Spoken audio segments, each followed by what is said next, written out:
next speaker is Thiago Noetzold from the University of Alberta, and he will be speaking to us about the effect of body weight trajectories on broiler breeder efficiency, fat deposition, and uniformity during rearing. So take it away, Thiago. Thanks, Val. Well, good morning, everyone, or afternoon for some places in Canada. So, as Val already mentioned, I'm going to present part of a big broiler breeder project here at the University of Alberta regarding the effect of body weight trajectories on broiler breeder efficiency, fat deposition, and uniformity during rearing. So, broiler breeders carry the genetic potential for growth. If they are allowed, these birds will overconsume feed and become overweight. So full-fed broiler breeders, they will like to have problem of erected oviposition, double yolks, as you can see in this picture, and more pause days during their laying cycle. So because of that, we need, because of the poor reproductive output of full-fed broiler breeders, we need some body weight control, and we apply that to feed restriction. So therefore, some growth trajectories are implemented in broiler breeder industry, and the primary breeders are the ones that keep these recommendations. Over the years, broiler breed offspring growth potential have increased more than 400%.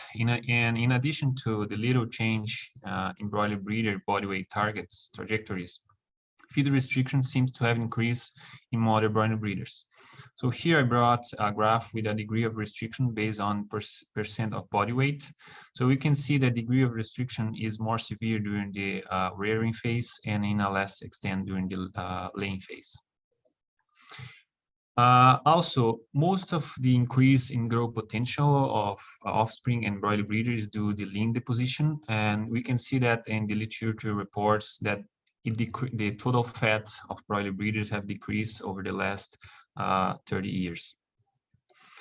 So in addition to that, some studies have shown that birds that were too lean, they could not initiate sexual maturation, but birds that were full fed, they lay their first egg before photostimulation. So taking this together, it seems that the body weight and composition have an important effect on sexual maturation of broiler breeders, and particularly when we talk about fat composition. So therefore, the objective of this project is to relax feed restriction of broiler breeders by increase their body weight trajectories.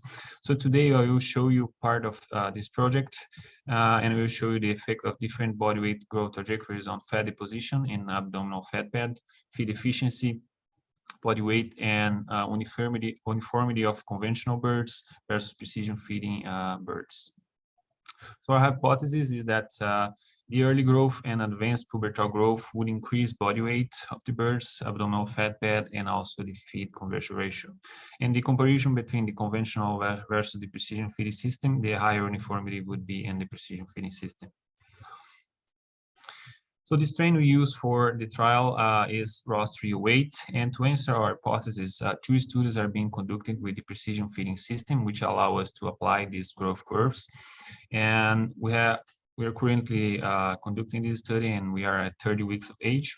So both studies have a factorial 6/2, totalizing 12 different growth curves in each experiment. I'll give more details about the growth curves in the next slide. The precision feeding system records the body weight and allows the birds to have meals several times during the day, and it is a real-time feed allocation. Also, we add a conventional system, and we use to feed birds on Ross 308 target in a daily basis, so they receive feed once a day, and the decisions were done weekly with body weight record and feed allocations every week. And during the rearing phase, we use tube feeders for these birds. So for developing the growth trajectories, we use a 3-phasic compass model. So we modify the Ross 308 control coefficients to get different growth trajectories. In each phase, we have the following parameters. So we have gain, which is given in kilograms. We have the rate of maturing that determines the slope of the curve, and we have the inflection point, which is the time of in weeks of maximum gain of that phase. So we basically only change the early and pubertal phase for our experiment. So for experiment 1 and 2, we shifted some gain from pubertal phase to early phase, and I'm going to call that early growth. The second factor for experiment 1 was the inflection point, and I'm going to call that pubertal growth spurt. And the second fact for experiment 2 was the pubertal rate of growth. So because of the limited amount of time, I would not get deep into the treatment parameters, but I'll be happy to discuss it later if you have any questions. So for our first experiment, our first factor was the pubertal growth spurt. So we advanced our pubertal growth spurt based on our controlled rostral weight. So we have this set of growth curves that range under to above the control target. And we also, our second factor was the early growth. So we increased the early growth in 20%, and we have the yellow lines that start growing earlier. For our second experiment, we also have our control, and in this experiment 1, the factor was the early growth again, and we basically shift the early growth earlier to later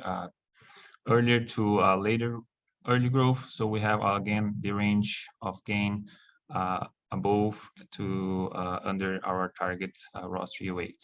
And the second factor was the pubertal rate, and that gives us an increase, a sharp increase close to the time of photostimulation and sexual maturation of the birds. So birds were fed a single diet during the rearing phase and also during the laying. The dissections were done at 21 weeks of age for abdominal fat pad collection, and the statistical analysis was done using SAS, where the body weight and FCR were analyzed in a 3- and 2-way ANOVA respectively, and analysis of covariance was used for abdominal fat pad. And for the conventional versus precision feeding system, we submitted the data to a 1-way ANOVA.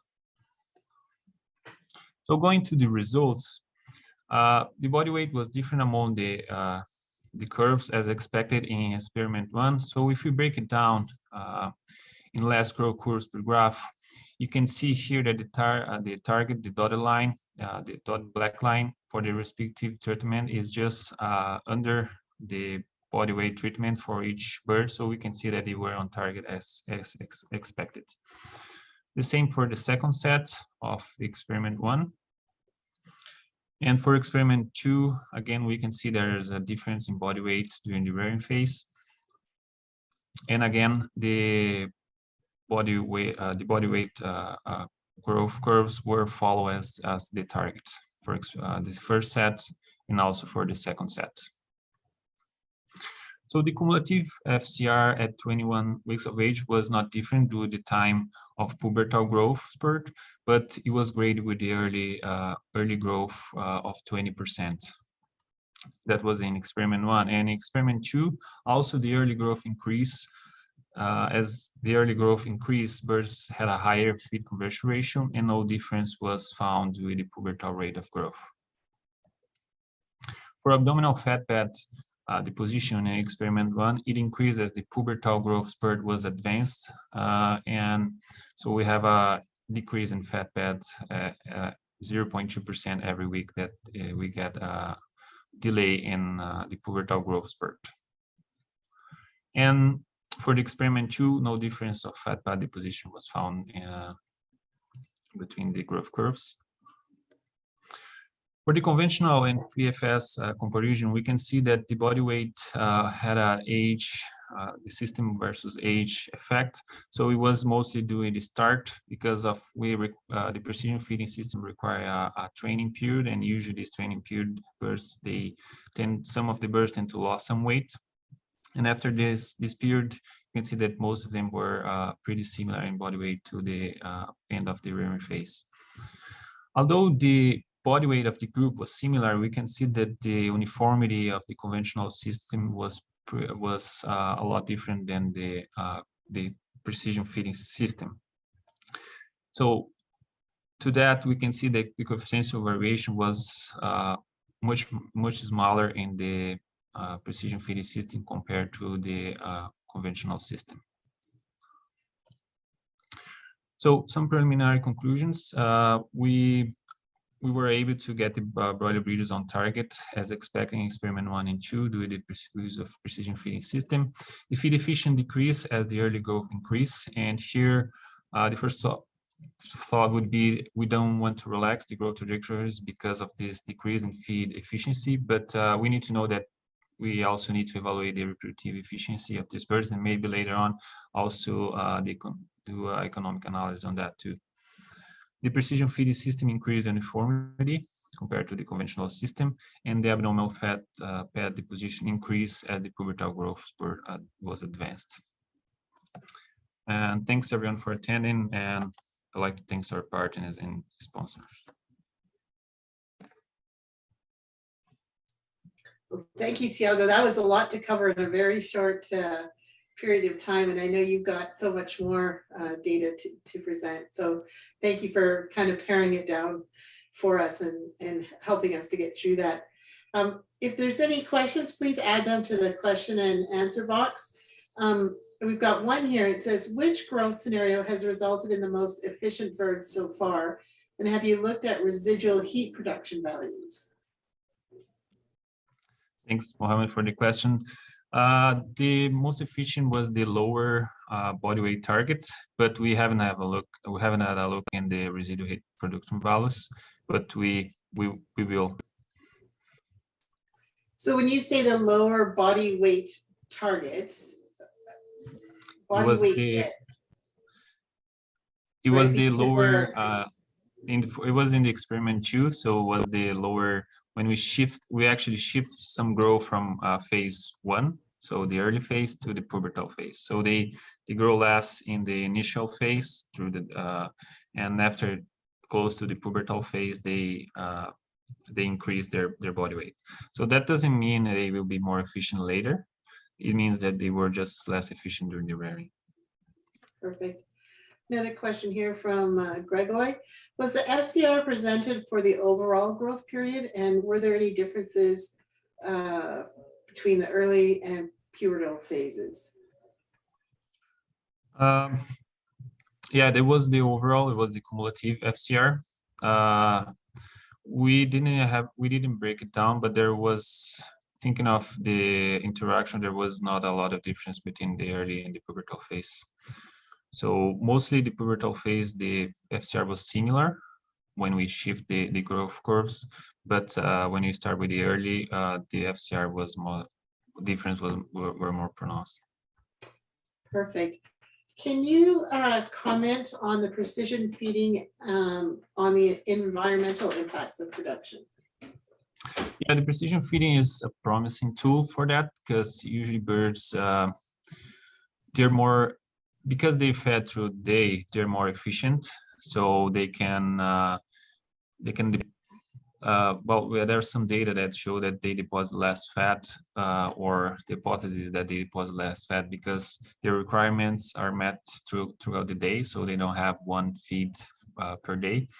But for broiler breeders that have all other consequences as fat deposition, but is a promising tool for environmental impact, and probably would, because feed is most of the cost in the poultry industry, so that would be I think it's a promising tool. Most of the cost and a great contributor to environmental impact. About 70% of our LCA, I think 60-70%. So of our life cycle analysis. It's interesting that you touched a little bit on fat. I have a question, you know, when we talk about growth, but have you done anything to look at what growth? You know, what is growing, what's not growing as you're affecting these growth curves? And specifically, I'm thinking about gut development or skeletal development. Are things being altered when you are altering the growth curves in this regard? Yeah, we collect some data related to that. We did not collect gut, but we have some visceral organs. So we're in the process of analyzing it. But we can hypothesize that we would change some of this, but my hypothesis is that we don't have a lot of changes. We change as a percentage, it goes dissimilar. It might change in weight, in smaller birds to compare to bigger birds, but I don't expect a lot of changes in due to in percentage due to different growth curves. Maybe the extremes, we might see something in the extremes too. Perfect. Well, with that, I'm going to thank you very much for your presentation and for doing a fine job on the questions. And we're going to continue on with our program. Thanks, Thiago.